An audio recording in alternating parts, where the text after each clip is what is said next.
Good morning friends. Welcome to MKH video series. I am Shivani. Today we are going to start the chapter number 3 of class 5th, that is the We Are Special. इस chapter में हमें क्या पढ़ना है? Special persons के बारे में पढ़ना है। जैसे हम तो नॉर्मल पर्सन्स हैं और कुछ ऐसे पर्सन हैं जो स्पेशल होते हैं। स्पेशल बोले तो जैसे कोई पर्सन आपने देखा होगा, कोई सुन नहीं सकते, कोई ब्लाइंड होते हैं, कोई डीफ होते हैं, तो ये सब क्या है? हमारे स्पेशल पर्सन है। हमें आज इन लोगों के बारे में पढ़ना है। वी आर स्पेशल, ठीक है। तो एक क्या इसमें ये जो चैप्टर है आपके, ऐसे ही जो स्पेशल लोग होते हैं वो क्या होता है? जो ब्लाइंड होते हैं, डीफ होते हैं, ऐसे लोग क्या होते हैं? स्पेशल होते हैं, ठीक है। इन्हीं लोगों के बीच एक राइटर थी, हेलेन केलर। क्या नाम था? Helen Keller. ये हेलेन केलर कौन थी? ये भी एक स्पेशल पर्सन थी। कैसे? राइटर भी थी ये, और स्पेशल पर्सन कैसे थी ये देख नहीं सकती थी, ब्लाइंड थी ये। अब आप बोलोगे कि कोई पर्सन अगर ब्लाइंड है तो वो लिख कैसे सकता है ना? यही बोलोगे ना। तो ये जो हेलेन केलर थी, ब्लाइंड भी थी और राइटर भी थी। अगर मैं आपको बोलूं कि आप अपनी आंखों पर एक पट्टी बांध लीजिए और मैं आपके बैग पर क्या रख दूं?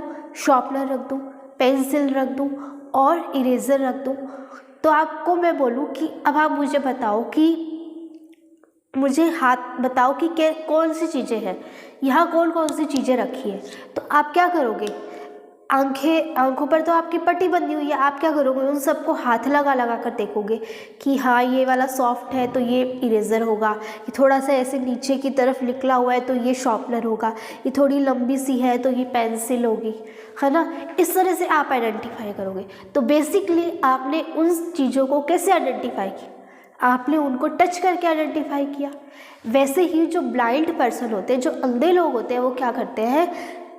लेटर्स को टच करके पढ़ते हैं। वैसी हेलेन केलर थी, वो लेटर्स को टच करके पढ़ती थी और लिखती थी, ठीक है।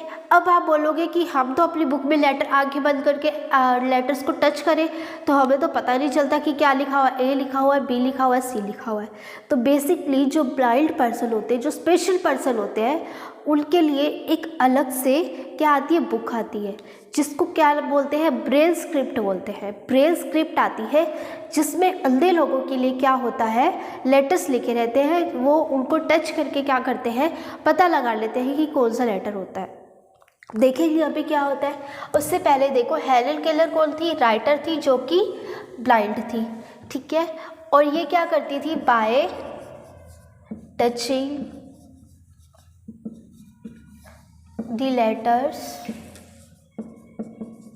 शी कैन रीड और राइट। यानी उसने पढ़ना लिखना कैसे सीखा? लेटर्स को टच करके। जैसे हम अभी शार्पनर और इरेजर को टच कर रहे थे ना, फील कर रहे थे, वैसे ही वो लेटर्स को टच करके क्या करते थे? पढ़ते थे। इनके लिए एक अलग से स्क्रिप्ट आती है जिसका नाम है ब्रेल स्क्रिप्ट, जिसका नाम है ब्रेल स्क्रिप्ट। अब ये ब्रेल स्क्रिप्ट क्या होती है, अब हम इसके बारे में देखते हैं, ठीक है। तो देखिए मैंने यहाँ लिख दिया ब्रेल स्क्रिप्ट क्या होती है। ब्रेल स्क्रिप्ट वो होती है those people who can not see recognise the letter, जो देख नहीं सकते, वो लेटर को पहचान नहीं पाते, तो उनके लिए वो क्या करते हैं? Bye touching them with the help of the special script, उनके लिए एक स्पेशल स्क्रिप्ट बनाई जाती है जिसके थ्रू वो उसको टच करके पढ़ सकते हैं और लिख सकते हैं। अब ये ब्रेल स्क्रिप्ट क्या होती है, कैसे काम करती है, इसके बारे में देखते हैं। देखिए जो ब्रेल स्क्रिप्ट होती है ना, इसके लिए हमें एक तो चाहिए, हमें एक स्टाइलस चाहिए, पेपर चाहिए और एक पॉइंटेड पेन चाहिए। ये 3 चीज़ें हमें चाहिए होती है। पेपर आप सबको पता है, स्टाइलस होता है इस तरह से कुछ, जिस पर क्या बने रहते हैं, 6 डॉट्स बने रहते हैं, 6 डॉट्स का सेट बना रहता है।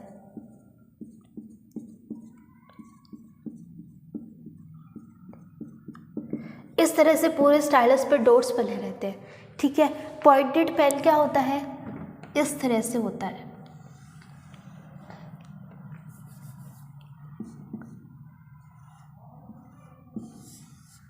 मतलब आगे से बहुत तीखा होता है, बहुत शार्प होता है, इसको बोलते हैं पॉइंटेड पेन, सिंपल पेपर, ठीक है। अब आपको क्या करना है, टेबल पर ये पेपर, इस पेपर को प्लेस करना है।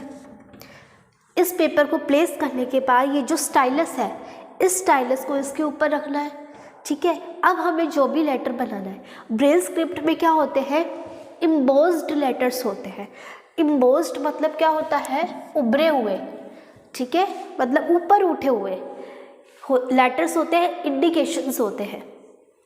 डॉट्स होती है, इम्बोस्ड इंडिकेशन बोल लो उसको, या फिर डॉट्स बोल लो, वो होते हैं ऑफ ऑल दी लेटर्स, सभी लेटर्स के। जो ब्रेल स्क्रिप्ट है ना, उसने जैसे ए जो लेटर है, उसने ब्रेल स्क्रिप्ट ने क्या किया था, 1 2 3 4 5 6, इस 6, ये जो 6 डॉट्स लगाई ना, इन डॉट्स का सेट होता है। जैसे अगर ए लिखना है ना, तो ये पहला डॉट फिल होता है, पी लिखना है ना, तो इस तरह से ये होता है, सी लिखना है तो ये दोनों डॉट होते हैं, डी लिखना है तो ये तीनों होते हैं। इस तरह से ना इंडिकेशंस होते हैं। इन इंडिकेशंस को टच करके ये समझ जाते हैं कि कौन सा लेटर लिखा हुआ है। अब ये अगर ऐसी प्लेन पेपर पे अगर ऐसे लिख दे तो आप टच करो, आपको पता नहीं चलेगा क्या लिखा हुआ है। बट अगर वो लेटर्स उभरे हुए होंगे, ऊपर उठे हुए होंगे, तो वो उनको टच करके बता सकते हैं कि क्या लिखा हुआ है। इसलिए बोला है embossed indication of all the letters, सभी लेटर का इम्बोस्ड इंडिकेशन होता है। एक डॉट्स का सेट होता है जिसमें इंडिकेशंस दिए होते हैं। Shape are formed with the 6 embossed dot. अगर हमें कोई भी लेटर बनाना है तो हम किसकी हेल्प से बनाते हैं, उस 6 इम्बोस्ड डॉट की हेल्प से बनाते हैं। जैसे मैंने यहाँ बताया, अगर ए लिखना है तो पहले वाले को क्या कर दो, उसके अंदर होल कर दो, तो हमारा ए लिखा हुआ मिल जाएगा। और इसके लिए अब ये प्रोसेस बता रहे हैं। अब मैं आपको प्रोसेस बताती हूँ, प्रोसेस क्या होता है। पेपर लेना है, पेपर को टेबल पे रखना है, ठीक है। टेबल पे रखने के बाद इसके ऊपर स्टाइलस रखना है। स्टाइलस रखने के बाद ये पॉइंटेड पेन है ना, जैसे ये 6 का सेट बना होता है, तो अगर हमें ए लिखना है तो उस सबसे पहले वाले डॉट पर आप इस तरह से छेद कर दो, होल कर दो उसके अंदर। होल करने के बाद जब आप उसे उठाओगे, पेपर को पलटोगे ना, आप देखोगे पीछे से क्या होता है, कुछ उभरा हुआ सा दिखेगा, ऊपर उठा हुआ दिखेगा, और उस तरह से आप उसको टच करके समझ जाओगे। जो ब्लाइंड पीपल होते हैं उसको टच करके समझ जाते हैं कि क्या लिखा हुआ है, और इस तरह से वो लिख भी सकते हैं। किसकी हेल्प से, पॉइंटेड पेन की हेल्प से। अब मैं आपको करके बताती हूँ कैसे। देखो, जैसे ये पेपर है, इसके ऊपर स्टाइलस रखा हुआ है, ये आपका पॉइंटेड पेन मान लो। आपको क्या करना है, ये जैसे यहाँ इसके ऊपर स्टाइलस रखा हुआ है, ठीक है। अब क्या करना है, इसके ऊपर इस तरह से मैंने आगे से इस तरह से होल कर दिया। ये तो बहुत वो है, ब्रॉड है, वो तो बहुत ज़्यादा तीखा होता है, बहुत तीखा होता है, तो होल भी नहीं हो रहा इसके अंदर ईजीली। ये देखो, अब ये होल हो गया। मेरे को ए लिखना था, मैंने एक डॉट को कर दिया। अब मेरे को बी लिखना है, तो मैं क्या कर रही हूँ, यहाँ इस वाले को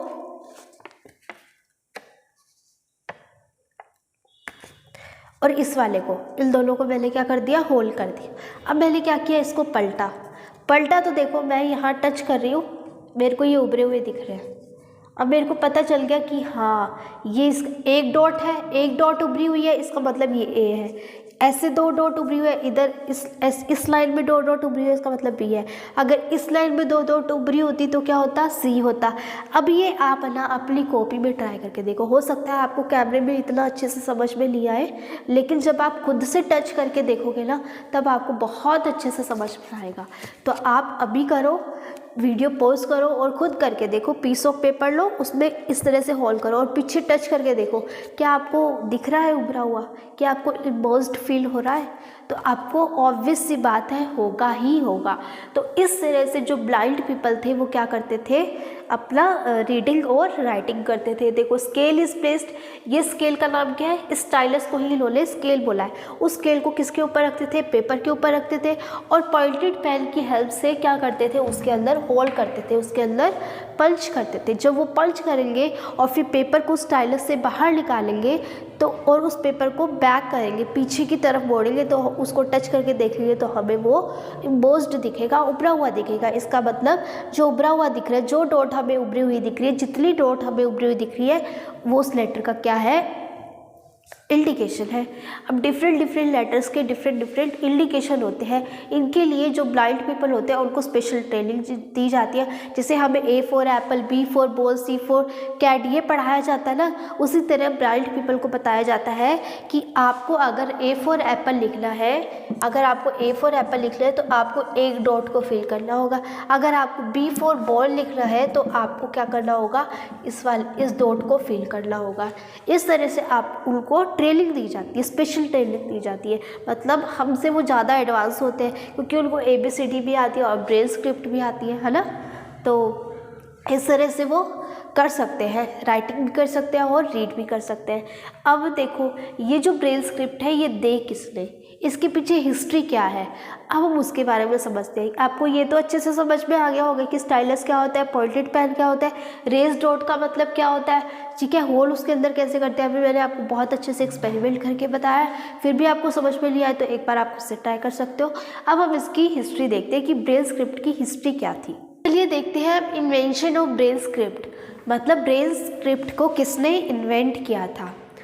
एक लुई ब्रेल था, कौन था, लुई ब्रेल, ठीक है, जो कहाँ रहता था, फ्रांस में रहता था, ठीक है, और जिसके फादर की शॉप थी, किसकी, लेदर के शूज़ की शॉप थी, मतलब लेदर के शूज़,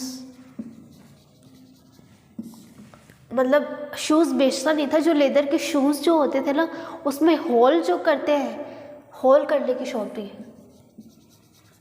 शूज़ में होल करने की शॉप थी, ठीक है। अब क्या हुआ, जो आपने देखा होगा कि जो शूज़ वगैरह में जो होल करते हैं उनके पास बहुत तीखी सी चीज़ रहती है, जैसे आपने पॉइंटेड पेन देखा था ना, उसी तरह से होता है।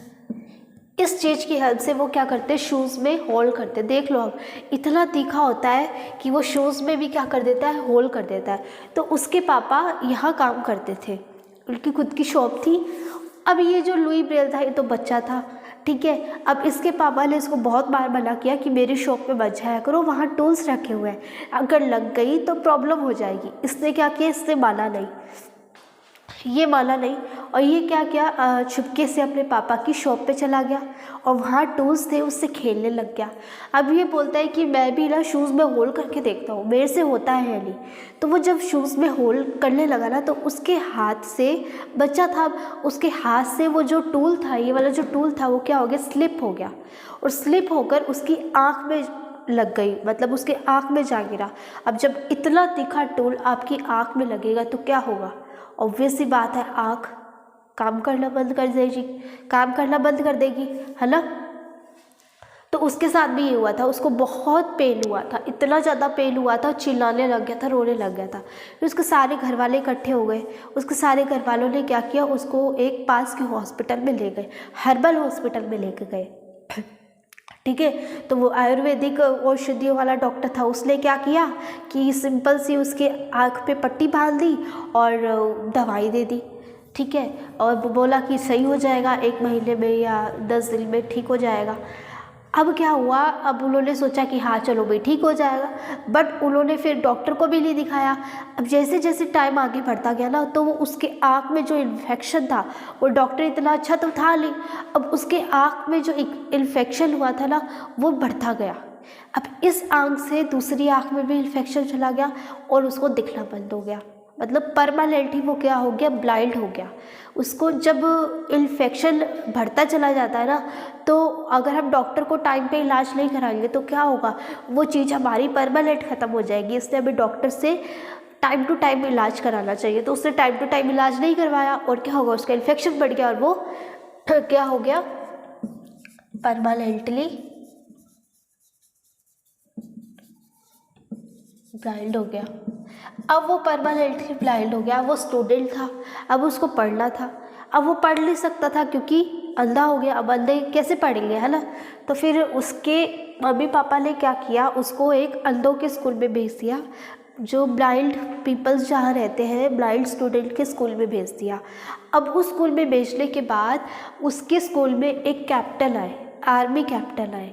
मतलब वहाँ वो पढ़ने लग गया, ठीक है, बट उसको प्रॉब्लम हो रही थी पढ़ने में, समझ में नहीं आ रहा था कि क्या है क्या नहीं है, तो उसको प्रॉब्लम आ रही थी।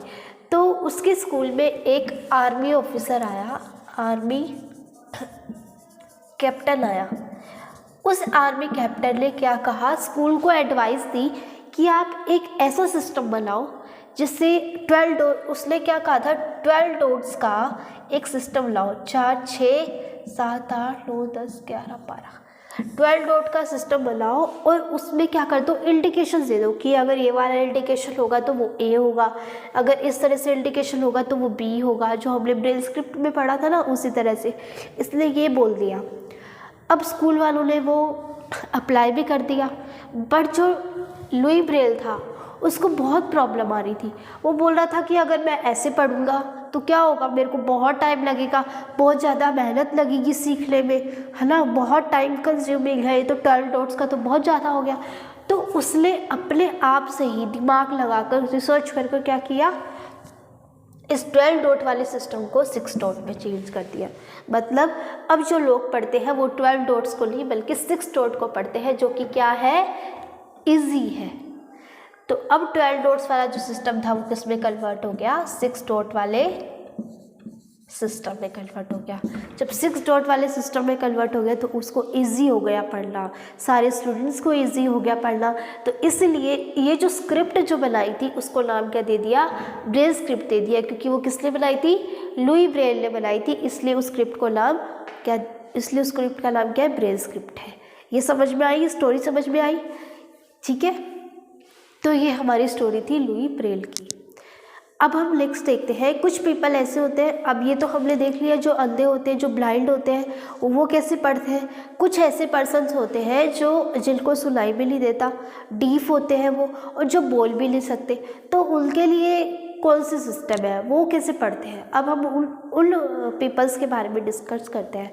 अब जो पीपल्स हैं, हमें किसके बारे में बात करना है, जो पीपल्स हैं, जो पर्सन्स हैं जो देख नहीं सकते, जो देख नहीं सकते उसके बारे में तो हमने डिस्कस कर लिया। अब हमें डिस्कस करना है जो सुन नहीं सकते और जो बोल नहीं सकते, ठीक है।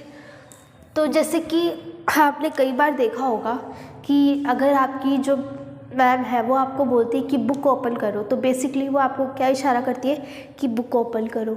और कोई अगर आपको बोलता है कि बैठ जाओ तो क्या बोलता है, बैठ जाओ। कोई बोलता है कि खड़े हो जाओ तो क्या करते हैं, ऐसे खड़े हो जाओ, है ना। तो मतलब इस तरह से हम क्या करते हैं, उसको इशारा करते हैं कि हाँ अब आप ये काम करोगे। अगर उसको डांटना है तो हम उसकी तरफ इशारा कि वो, तो हम ऐसे करते हैं कि वो, है ना। तो ये जो इशारे हैं ये क्या है, सिंबॉलिक रिप्रेजेंटेशन है, ठीक है। तो ऐसे पर्सन जो बोल नहीं सकते और जो सुन नहीं सकते वो किसी सिंबल्स का यूज़ नहीं करते, वो एक सिंबॉलिक रिप्रेजेंटेशन का यूज़ करते हैं, जिसको क्या बोलते हैं, ये जो सुन नहीं सकते वो पर्सन यूज़ करके अपनी लैंग्वेज को बता सकते हैं कि वो क्या बोलना चाहते हैं, क्या लिखना चाहते हैं, ठीक है। इसे बोलते हैं symbolic language. The person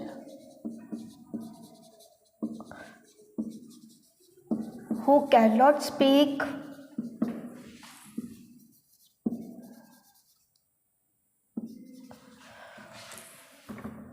use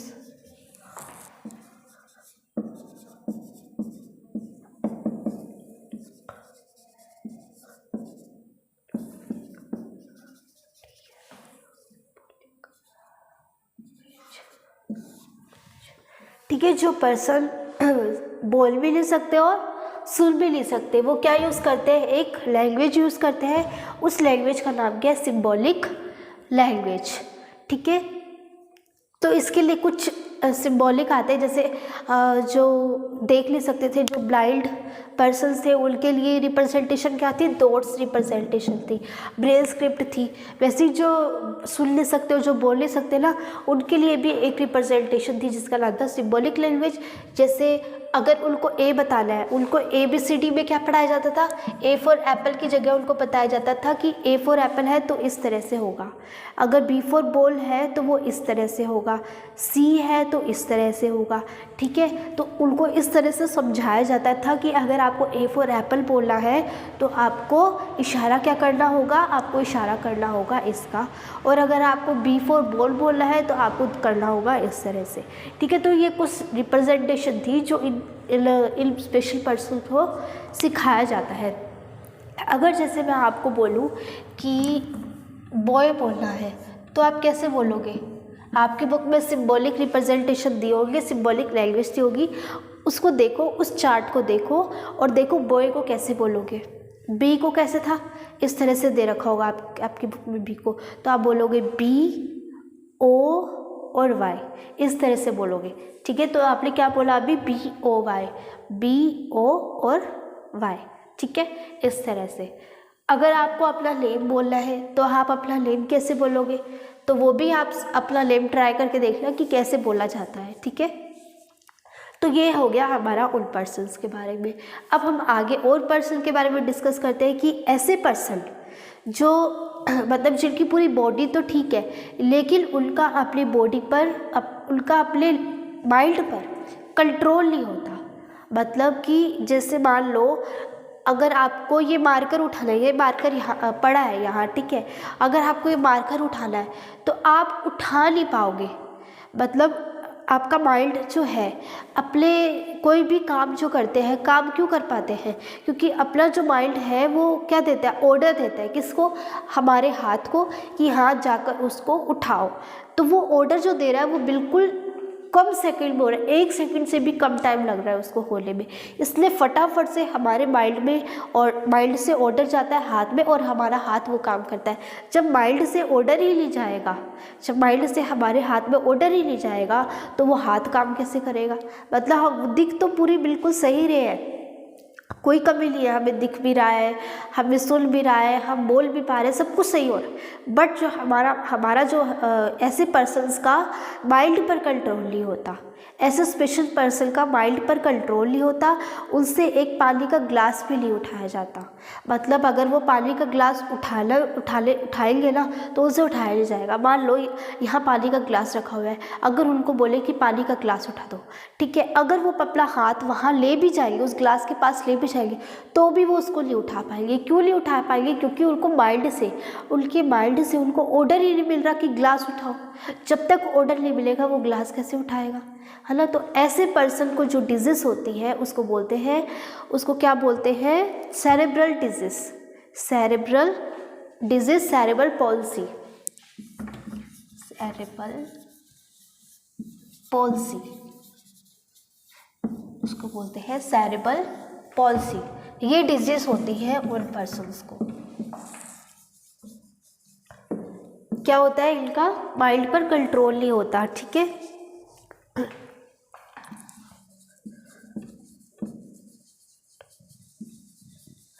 have control on mind, अब जब उनका अपनी बॉडी पर कंट्रोल नहीं होगा तो वो सीधे भी नहीं खड़े रह पाएंगे। अगर कोई उनको बोलेगा कि खड़े हो जाओ, वो खड़ा तो होना चाहेगा बट वो खड़ा नहीं हो पाएगा। क्यों, क्योंकि उसको ऑर्डर नहीं मिल रहा माइंड से, ठीक है। तो सेरेब्रल पॉल्सी क्या होती है, डिजीज़ होती है जिसमें क्या होता है, माइंड पर कंट्रोल नहीं रहता। अगर आप बोले कि अगर ये सेरेब्रल पॉल्सी है, इसको ठीक करना है, तो इसको ठीक करने के लिए क्या होता है, इसके लिए कुछ ऐसा कोई स्पेशल ट्रीटमेंट नहीं आता, सिर्फ इसको ठीक रखने के लिए हमें रेगुलर एक्सरसाइज करनी चाहिए। क्या करनी चाहिए, रेगुलर एक्सरसाइज करनी चाहिए। रेगुलर एक्सरसाइज करने से ही हम इस डिजीज़ को ख़त्म कर सकते हैं। ऐसा नहीं है कि पूरी ख़त्म हो जाएगी, लेकिन कुछ हद तक ख़त्म हो जाएगी, कुछ हद तक। ऐसे बोलते हैं ना कि हमेशा डेली एक्सरसाइज किया करो, आप हमेशा हेल्दी रहोगे। तो इन लोगों को भी रेगुलर एक्सरसाइज करनी है, जिसकी हेल्प से वो क्या हो जाएंगे, हेल्दी हो जाएंगे। पूरी तरह से तो हेल्दी नहीं हो पाएंगे बट कुछ हद तक इनमें इम्प्रूवमेंट आएगी। तो ये हमारा था सेरेब्रल पॉल्सी। तो यहाँ ये आपका चैप्टर नंबर 5 ख़त्म होता है। चैप्टर नंबर 3 ख़त्म होता है। इस चैप्टर में हमने क्या पढ़ा, हमने ब्रेल स्क्रिप्ट के बारे में पढ़ा कि ब्रेल स्क्रिप्ट क्या होती है। जो ब्लाइंड पीपल होते हैं वो किसको यूज़ करते हैं, पढ़ने के लिए ब्रेल स्क्रिप्ट को यूज़ करते हैं। अब ब्रेल स्क्रिप्ट क्या होती है, उसमें एक स्टाइलस होता है और एक पॉइंटेड पेन होता है। उस पॉइंटेड पेन की हेल्प से हम स्टाइलस के थ्रू उस पेपर पे होल करते हैं और पेपर पे होल करने से वो जो लेटर है वो क्या होता है, डॉट है वो क्या होती है, इम्बोस्ड हो जाती है। इम्बोस्ड होने की वजह से हम उसको टच करके बता सकते हैं कि वो कौन सा लेटर लिखा हुआ है। ये हमारी ब्रेल स्क्रिप्ट थी। ये किसने दी थी ब्रेल स्क्रिप्ट, लुई ब्रेल ने दी थी। किसने, लुई ब्रेल ने दी थी। इसके पीछे की मैंने आपको हिस्ट्री बता दी क्या थी। फिर उसके बाद हमने देखा कि जो पर्सन बोल नहीं सकते और जो सुन नहीं सकते, ऐसे पर्सन्स क्या करते हैं, सिंबॉलिक लैंग्वेज का यूज़ करते हैं। स्पेशल लैंग्वेज यूज़ होती है उसके लिए, उसको यूज़ करके वो अपनी लैंग्वेज, अपनी भाषा को या उनको जो भी बात कहनी है वो कह सकते हैं और लिख सकते हैं। उसके बाद फिर हमने पढ़ा सेरेब्रल पॉल्सी के बारे में कि ऐसे पर्सन जिनका अपने बॉडी के ऑर्गन्स पर कोई कंट्रोल नहीं होता। क्यों नहीं होता, क्योंकि माइंड जो है उनका अच्छे से काम नहीं कर पाता, उनको ऑर्डर नहीं दे पाता, इसलिए वो मतलब कोई भी एक्टिविटी उनको करनी है वो कर नहीं पाते। और ऐसे पर्सन को जो डिजीज होती है उसका नाम क्या था, सेरेब्रल पॉल्सी। और इसको कैसे ट्रीट किया जा सकता है, रेगुलर एक्सरसाइज से। इस चैप्टर में हमने ये 3 चीज़ें पढ़ी। ये चैप्टर आपका यही ख़त्म होता है। अब हम नेक्स्ट चैप्टर नेक्स्ट वीडियो में डिस्कस करेंगे। Thank you so much for watching. Have a nice day.